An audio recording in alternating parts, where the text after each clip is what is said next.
Good morning, everyone. This is you are welcome to Physics and Math Dismantle channel, where we formally massacre and dismantle the physics and mathematics. Today, we want to look at the 2026 likely chemistry practical that waec examiners likely to act up this year. Based on the instruction given to us, we try to look at it and then we bring out a titration question out for those who want to write waec this year. And to be precisely, if you can digest this practical very well, I believe that 80% of what they are going to ask you is here this morning. For those who watch this video and for those who are listening to me, would likely to have A1 prevention if you are not work very well, but you digest this to a certain level, your grade shouldn't be within A1, B2, and B3, which everyone would like to have like that. Now, to start with, then what question is all about? The question is titration. The titration question goes thus. They said A is a solution containing impure tetraoxosulfate 6 acid containing 4.00 gram in 250 cm cube of solution. B is a solution of a pure sodium hydroxide containing 4.0 gram per dm cube. Put A into the burette and titrate with 20.0 cm cube or 25.0 cm cube. Portion of B. Using phenolphthalein as indicator, record the volume of your pipette, tabulate your reading, and calculate the average volume of acid used. From your results and information provided, calculate 1. Concentration of B in mole per dm cube, concentration of pure A in mole per dm cube, concentration of pure A in gram per dm cube. Number of hydrogen ion in 10 dm cube of A and percentage purity of H2SO4. Then they may not likely to write H2SO4 there on that day. They may also write what? Solution A. If they write solution A, it's the same thing as H2SO4. Or they may not write it in a chemical formula like this. They can write it in what? In words. Then when you are given something like this, according to our own preparation, we prepare it from out. What do you need here? You need to set up all your apparatus given to you, like pipette and burette. When you prepare those things like that, then the thing that you need to prepare after this question, you know that they've written this question inside your examination answer sheet. Then you start with this. Do not write in this margin. Do not write in this margin. The first thing that you need to write it is what? Volume of pipette. You will see it there on that day. Then what is the volume of your pipette? Depends on what they give it to you in your own class. They said either 20 or what? 25. But 25 is the most one that we normally use, which is 25 cm cube. That is, the volume of that pipette is what they call volume of B. That is VB. That is your VB is that. Having understood that, then you now draw this table. Space ti máa wà ń bẹ̀ lọ́jọ́ yẹn fún ẹ o. Wọ́n ti máa fún ẹ space lọ́jọ́ yẹn, ìwọ ló máa ṣe rúlù láyé. Kí ló máa kọ́kọ́ fi bẹ̀rẹ̀ ń bí? Wàá kọ burette readings. Your burette reading is this. Then ó fi centimeter cube sí, wà bracket ẹ̀ báyìí. Then you draw this one. You write, the next thing is what? Final readings. Then you put your centimeter cube as well. Then you write the next one is called initial readings. Then you put your centimeter cube as well. Here you write average of volume. Okay, average volume of acid used. What's the possible for 1 year? Then having done this, then you come back to have your what? You wrote the first one. Here it is your first, you write it this way, first titre. You call it first titre. Okay, sorry. Let's have rough first. People normally use rough. Rough titre. Then don't forget your CMQ. Then you come back to the second line. You write your first titre. This first titre, you have your CMQ as well. Then you come back here to have this as well. This one is second titre. You have your centimeter cube. While the last one is what? Third titre. You have your centimeter cube in that sense. Then those are the things that you are going to have. Having done this, to lay like, power showing internal color, pipette, burette, wàá fi pipette fa base, burette acid ti wà nínú ẹ̀, wàá máa dà sínú ara wọn. But n tó jájú lọ́jọ́ yẹn náà ni wípé wọ́n fún ẹ ní titre value, wọ́n pe kíní kan ní titre value. Àwọn ọ̀gá bá ti fún ẹ, ó ti yọ, kò ní ìdíkò perform experiment kankan mọ́ lórí table. The titre value ti tèmi tí mo máa lò ń bí lónìí, that is 2.25. O lè máa lò. Titre value yẹn, gbàgbọ́ titre value tí mo fún ọ yìí, gbogbo ń tẹ́ lò concerning based on what they give it to us. Wọ́n fún wa ní H2SO4 with one specification ká fi ṣe. Wọ́n dẹ̀ fún wa sodium hydroxide with one specification. Our preparation for it in the lab, then it is sort to this. A jẹ́ pé gbogbo tí wọ́n náà get right. O lè get ní school yín, tán bá ti lọ get 15, 16, 17 ní school yín, a jẹ́ pé wọ́n ti wọ gàù nìyẹn o. Gbogbo tẹ́yìn ó get láàrin 12.20 sí 12.50 òun ló yẹ kó jẹ́. Understand? Èyí tó dáa jù ó ní láàrin 20 sí 30. Èyí tó dáa jù nìyẹn. Tó dáa jù àbí mẹ́ta ní dídá ó dáa jù àbí ó dáa díẹ̀ ó tún dáa sí ó dáa tán pátápátá. Now therefore a jẹ́ pé àwọn tó bá get 50 àwọn náà wọ́n manage láti ṣàwọn kankan bẹ̀, but àwọn tó máa get from 20 to 30 àwọn ni wọ́n get ètò dáa. Now wọ́n wá sọ pé 20 wọ́n ti wá sọ fún mi pé titre value ẹ o, titre value yẹn ni average nígbà tí n bá divide it of this volume of acid juice ó ní. Wọ́n á pé okay, no problem. 20 wọ́n ti wá fún mi ní 12.25 kí ni màá fi fọ́ọ̀mù rẹ̀ àwa bọ́ síbí. Ẹ̀gbọ́n tí wọ́n pè ní titre value fún mi ní àbí tí máa da ogun ẹ̀ papọ̀ tán tí máa dà pọ̀ mọ́ra wọn. Màá bọ́ síbí, màá kọ́ mú 22 eléyìí ni màá kọ́kọ́ síbí. Ṣé ìrọ́gbọ́n tí mo dábàá yẹn kí wọ́n ní oṣù dọ́gbọ́n ni ẹ̀. Make sure kó get titre value. Tó bá ti lè get titre value, máa wọ́n gbọ́n tí màá dá o. Ìtàn pè ní titre value yẹn ló kọ́kọ́ fi bì. Ó ti rí ó dé ní. Màá wá bọ́ sí initial mi, màá sọ pé 0.0 ni. Màá wá rí ilé àtẹlé pọ̀ kí ni ó fún mi. That is 12.25. Òun náà ni màá ní lókè ń bí. Ó dé ní. Now, the next thing ni pé o tó fẹ́ get nǹkan tí kò gbọdọ̀ ju eléyìí náà lọ́pọ̀. Ìyàtọ̀ tí mo gbọ́dọ̀ ní láàrin tó wà ń bí àti bí kò gbọdọ̀ ju 0.1 sí 0.2 lọ.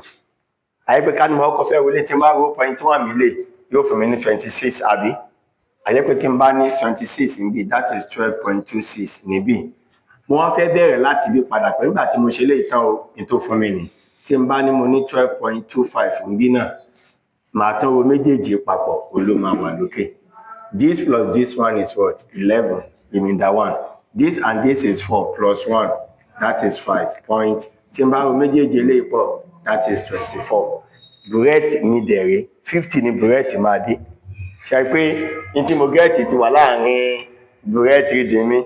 Ẹni tó bá ti lọ tí wọ́n wáyé pé tó bá rí ilé àtẹ́lẹ̀ pọ̀ tó lọ get 50 tàbí lọ get above 50 ó ti ṣì tó wọ́n bí lè ìbẹ̀rù burette wo lòun lò.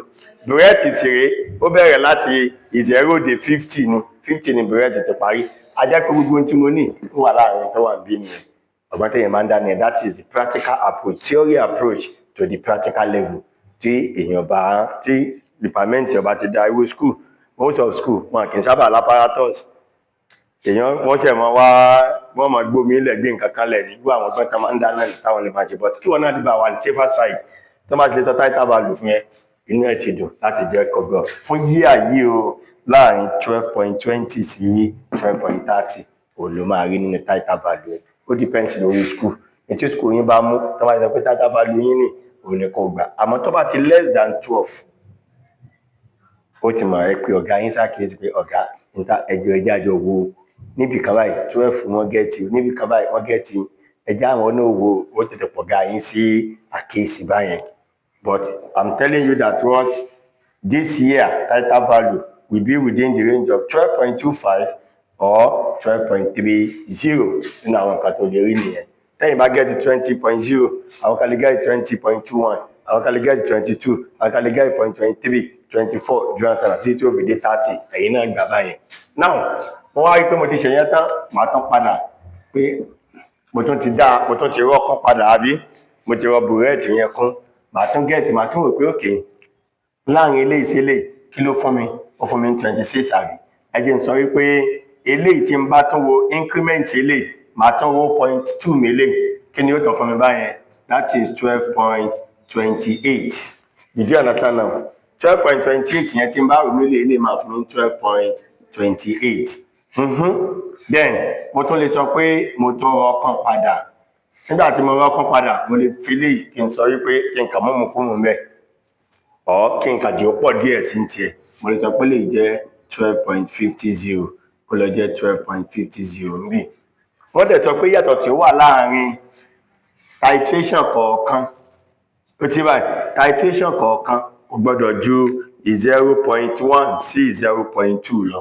Tó bá wọlé àtẹ̀lé kí ló wà láàrin wọn 0.1 tó bá wọlé àtẹ̀lé kí ló wà láàrin wọn 0.2 bí àṣà náà. But eléyìí ní tá bá wọlé àtẹ̀lé kí ló wà láàrin wọn ṣe é pé ó ti ju 3 gan lọ. Tá bá yọ 28 kó mi ti jù lọ, tá bá yọ eléyìí náà kó mi ó ti pọ̀, tá bá yọ eléyìí kó mi 25 ló ń tiẹ̀ jẹ́ 0.25 ṣe é pé ó ti pọ̀ gan, which we are not going to use this. Tó bá ti fíìlì tébù yìí tán àwọn orí ọ̀fẹ́ tó wà ní tébù yẹn ó gba máàkì ń bí ó gba máàkì ń bí mark torí pé ó fi centimeter cube sí. Tó o bá ti fi centimeter cube sí òdo ló gbà òdo gidi lèyìn ó gbà. Now when you fill your table like this they will help you to mark it. Having mark it then o ti parí tébù yẹn tán o torí inú question yẹn wọ́n tabulate burette reading and calculate average volume of acid used. Báwo ló ṣe calculate the average volume of acid used now? Average volume of acid used will be equals to ó wà lọ́mú 1 2 3 ó lọ́mú papọ̀ báyẹn which is 12.25 plus 12.26 plus 12.28 everything divided by 3. Wàá gbé wọn sínú bracket wàá fi centimeter cube síwájú wọn. Somebody should press calculator and help us to add it together. Like we have 12.25, 12.26, 12.28. We add everything together. 14 plus this, 19. Remainder 1. 6 plus 1, 7.6. And this is 36.79. Abi? If it is 36.79, therefore you have your 36.79 divided by what? 3. 3 in 3, 1. In 6, 2. Point. In 7, 2. 3 times 2, 6. Remainder 1. In 19, 8. 3 times, no. 6 in 8, 6, Abi. 3 times 6, 18. Abi? Abi, remainder 1. Therefore, we have what? 12.26. So long. Now let's get it. Yes. That is 12.26 centimeter cube. 12.26 centimeter cube. 12.26 centimeter cube. Mo gbàgbé o pé mo sọ fún ọ títí wà rí ó possible kí acid táwà lò kọ́ǹkì dáadáa ìtọ̀dọ̀ ti tẹ̀yìn lọ o lè gẹ́ẹ̀tì tán bá gẹ́ẹ̀tì 12.20 ọgbà 20.21 22 23 ìwọ náà gbà tí tó rí dé 3.0 ẹ̀yìn náà gbà báyẹn title value wa is 26 àbí tẹ́ pé kí ni mo pè lẹ́yìn náà 25 ni àyíkan tó bá gẹ́ẹ̀tì 25 yìí ó correct ẹni tó gẹ́ẹ̀tì 26 náà ti kí ni ó correct. Did you understand? We've gotten the title value. Ó gba máàkì ń bí eléyìí náà. Ó gba máàkì ń bí table tí à ń ṣe lọ yẹn. Then after that tó bá ṣe tán àṣẹ wà bọ́ sínú àwọn iṣẹ́ wọn tí wọ́n ní pé ká ṣe táwa ṣe márùn-ún tán ló bá gba 25 marks ní tiẹ̀ ní belenja.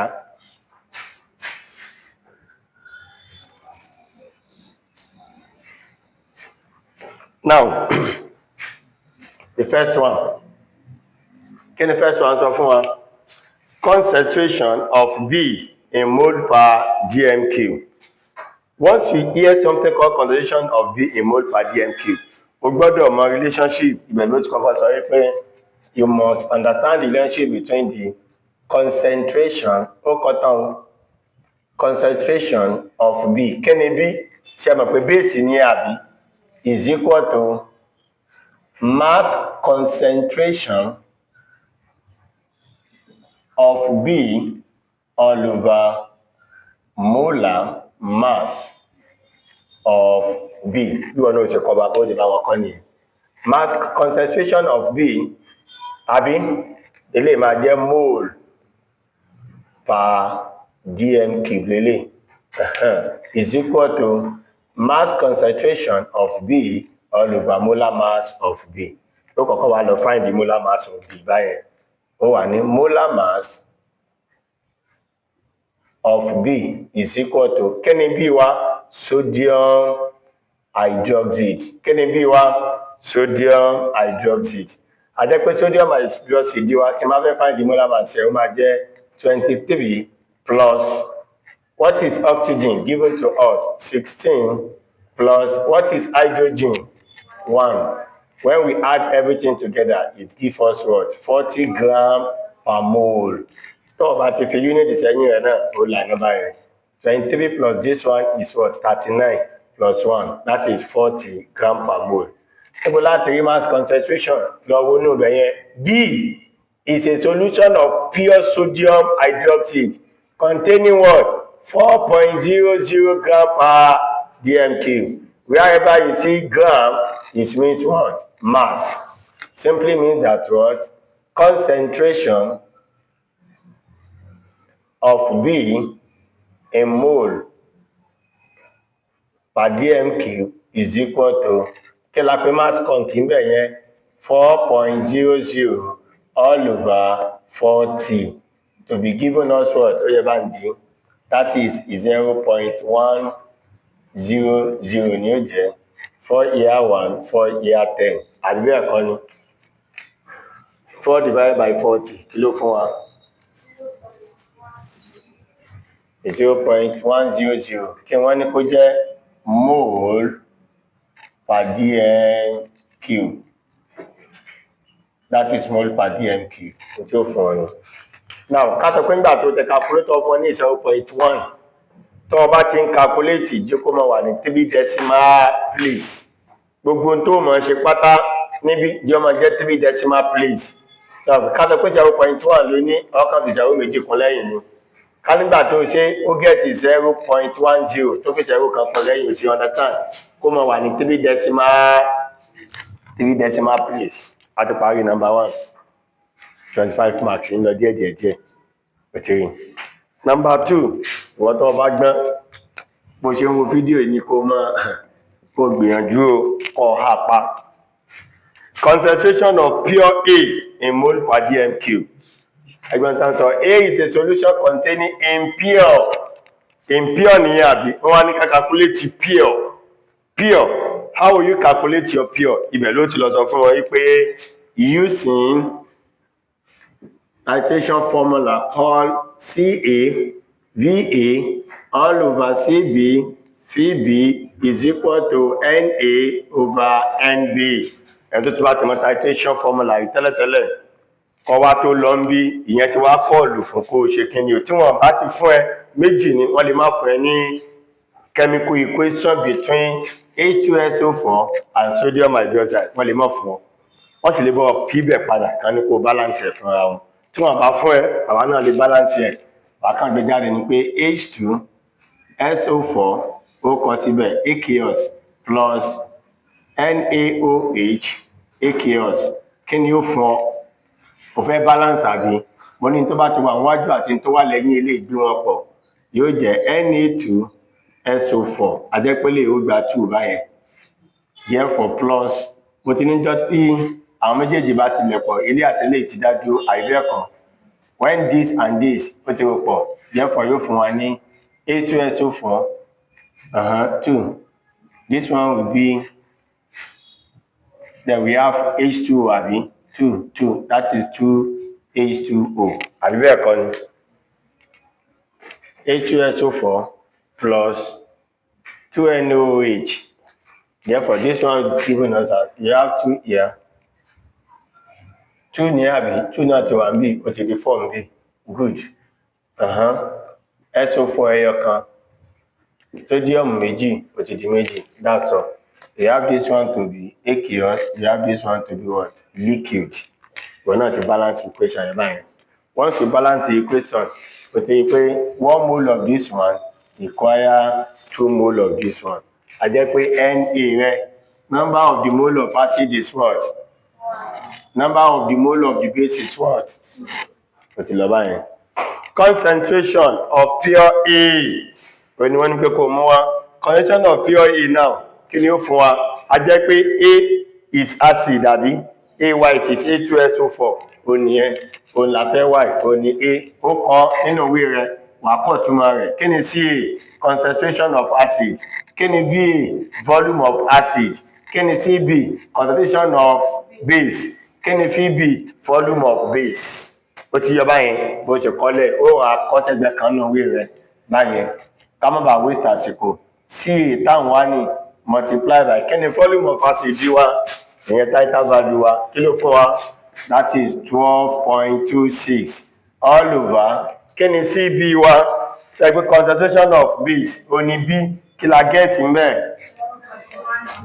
0.100 àbí multiply by kí ni volume of pipette tí wa tán ti ní ká kọ́ record that is 25 is equal to ìwọ tó ṣe nẹ́kò náà bó ṣe ṣe nẹ́kò náà rí o má ṣe ń ṣe inú nẹ́kò náà ni wàhẹ́kì tí nẹ́kò tí gbọ́n ní tí wàhẹ́kì bá ṣe òun náà máa ń repeat ẹ̀ lọ́kàn fi nǹkan kan kan ni wàhẹ́kì sọ pé eléyìí jẹ́ impure nẹ́kò lè sọ pé eléyìí jẹ́ impure kan sọ pé eléyìí jẹ́ pure tí method náà lè yànjọ lò now kí ni Na wa 1 kí ni Nb 2 then we cross multiply àbí we have 2Ca 12.26 is equal to 0.10 times 25.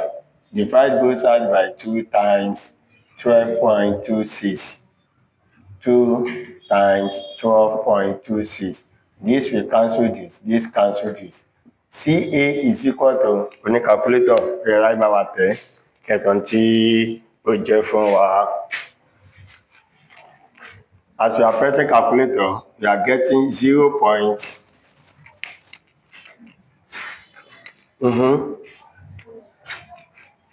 We divide everything together. 0.100 times 25 divided by 2 times 12.26.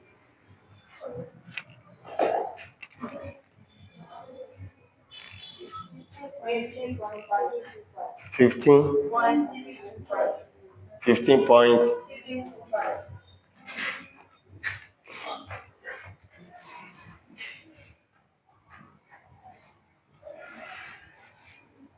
I can have 15.3325.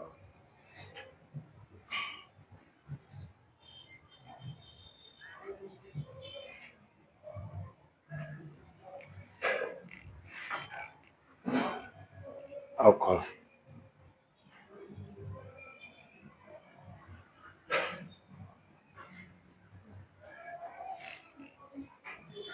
$15.11. 15.325 0.3 the calculator.